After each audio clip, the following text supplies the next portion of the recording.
Olá, bem-vindo ao nosso encontro da segunda característica de uma igreja irresistível. A primeira que nós abordamos na semana passada fala de uma igreja que tem fome de Deus. E hoje nós vamos falar de uma igreja que tem consciência de quem ela é, ou seja, da sua identidade. Uma das coisas mais difíceis no ser humano é a consciência de quem ele é. As pessoas geralmente agem conforme aquilo que elas pensam, que elas acreditam a respeito de si mesmas. A Bíblia diz que aquilo que o homem pensa, isso ele é.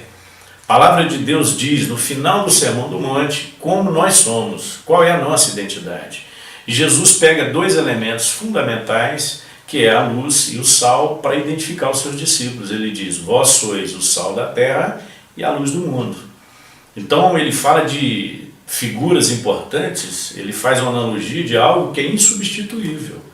Não tem nada que você substitua o sal e nem a luz. Então assim nós somos. E ele está falando aos discípulos que viviam numa região restrita, eles não tinham nem consciência, nem noção do que aquilo significava. Então Jesus pega 12 homens que eram incultos, e a estes homens ele diz: vós sois a luz do mundo, vós sois o sal da terra. Então essa é a nossa identidade. E a Bíblia, ela faz algumas analogias da igreja. Por exemplo, a Bíblia diz que nós somos a noiva de Cristo. Cristo é o noivo que virá buscar a sua noiva, e a igreja é a noiva de Cristo, e ela deve se manter pura para ele. A Bíblia também nos compara com um soldado. A Bíblia diz que nós somos soldados de Cristo. Fazemos parte de um exército e ele é o nosso comandante. E também ela usa a analogia do sacerdócio real, uma nação santa e um povo de propriedade exclusiva de Deus.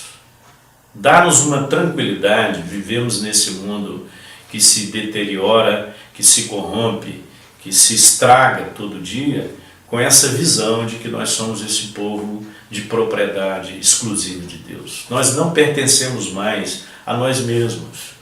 Nós estamos aqui, mas Paulo diz que a nossa pátria está nos céus. Então nós somos peregrinos numa terra estranha.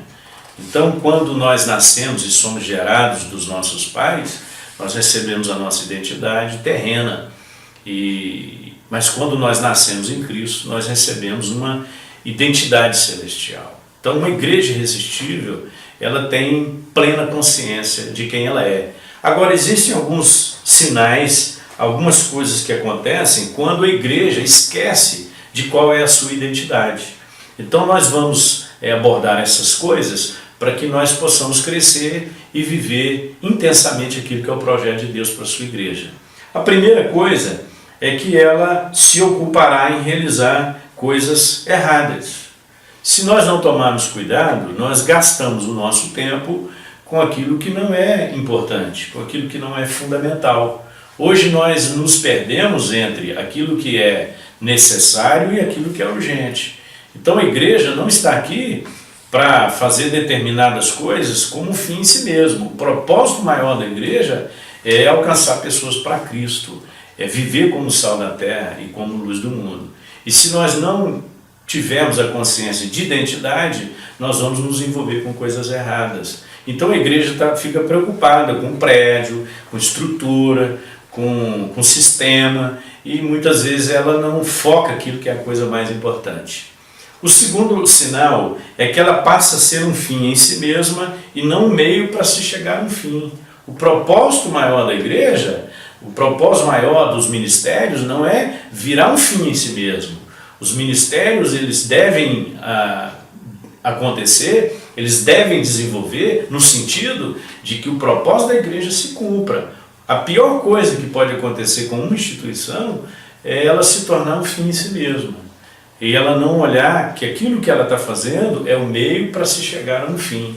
E aí a grande pergunta que nós temos que fazer é: qual é o fim da igreja? Qual é o propósito maior da igreja? É óbvio que o propósito da igreja é o propósito de Cristo. A Bíblia diz que Jesus veio buscar e salvar o perdido.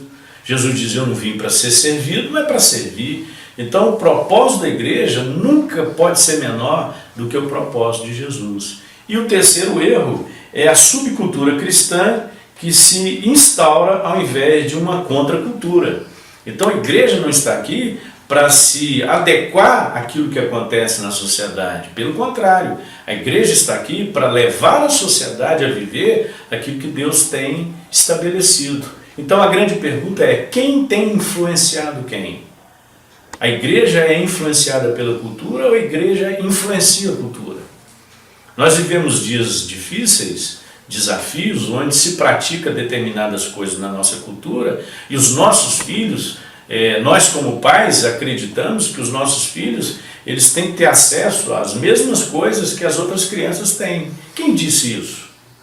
Os nossos filhos não só podem viver sem essas coisas, como eles podem levar aquilo que eles vivem às outras crianças que não conhecem.